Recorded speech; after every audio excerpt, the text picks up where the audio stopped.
Here's what I love about this, okay? And this is what I want to remind you, to go back and watch last week's message if you have to, because if you're having a hard time, then listen, I've probably interpreted it correctly, because this is something I've wrestled with for years, okay? That's why I say we don't have to be at the same landing spots, right? And that's why I say we don't want you to feel like you've landed the plane and got there today. We want you to be in the process. But if you're tense with it, what I want you to understand is you're not tense with my word, you're tense with God's word.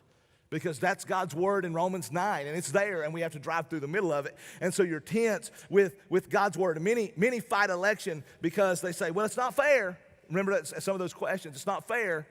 And my response will be, oh, please don't claim fair. Don't ever stand before God and say, God, I want what's fair.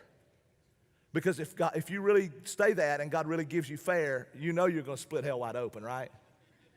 Because we all deserve to go to hell, right?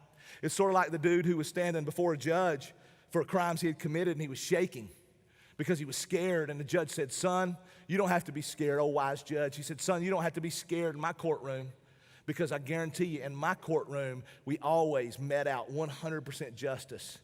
And the guy said, Your Honor, that's what I'm afraid of. I don't want justice, I want mercy. Right? We don't want justice. Believe me, we don't want what's fair.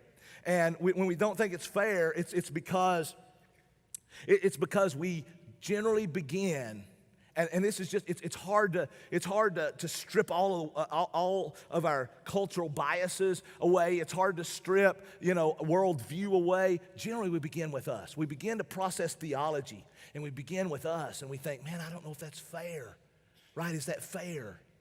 Is that fair? And so what we have to do, if we really want to understand theology, we always have to begin with God.